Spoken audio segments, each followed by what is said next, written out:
Il existe différents critères pour distinguer les types d'injection. Le premier critère correspond au nombre d'injecteurs. Un système d'injection monopoint comporte un seul injecteur. Cet injecteur est situé en amont du papillon des gaz.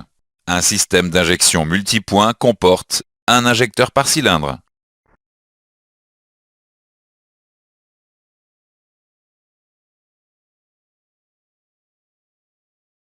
Sur les systèmes d'injection multipoint, il existe 3 modes d'injection. En injection simultanée, tous les injecteurs sont actionnés en même temps. En injection semi-séquentielle, les injecteurs sont actionnés 2 par 2. En injection séquentielle, chaque injecteur est actionné indépendamment.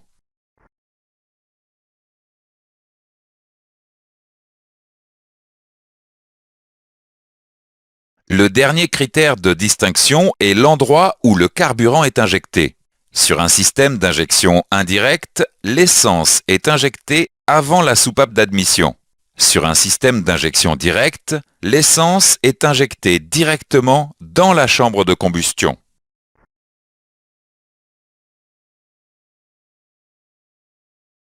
Un système d'alimentation en carburant est composé des éléments suivants: un réservoir, une pompe à carburant, un filtre, un régulateur, une rampe et des injecteurs. Vous pouvez déplacer le curseur de la souris sur les éléments pour les identifier.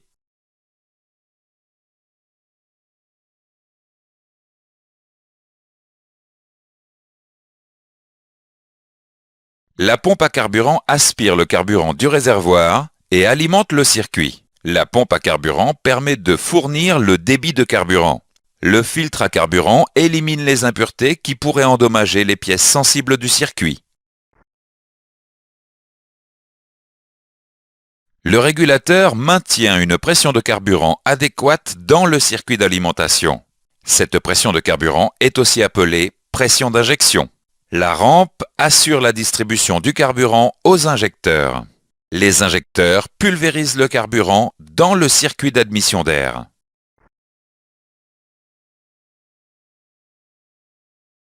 Les systèmes d'alimentation en carburant sont sensibles à la pollution. L'introduction d'impuretés peut entraîner le grippage ou la non-étanchéité d'un élément. Les principes de propreté doivent s'appliquer du filtre à carburant jusqu'aux injecteurs. Les consignes de propreté sont décrites dans la documentation technique. Faisons maintenant quelques exercices avant de continuer. À quel type d'injection correspondent ces représentations? Quel élément permet de maintenir la pression d'injection? Dans ce chapitre, nous avons vu les points suivants.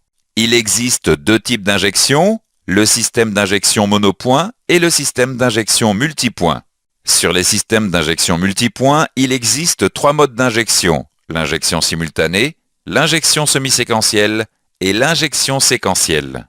L'injection peut se faire avant la soupape d'admission ou directement dans la chambre de combustion. Un système d'alimentation en carburant est composé d'un réservoir, d'une pompe à carburant, d'un filtre, d'un régulateur, d'une rampe et d'injecteurs. La pompe à carburant permet de fournir le débit de carburant. Le filtre à carburant élimine les impuretés qui pourraient endommager les pièces sensibles du circuit. Le régulateur permet de maintenir la pression d'injection. La rampe distribue le carburant aux injecteurs qui le pulvérisent dans le circuit d'admission d'air. Vous devez respecter les consignes de propreté lors d'une intervention sur le circuit d'alimentation en carburant.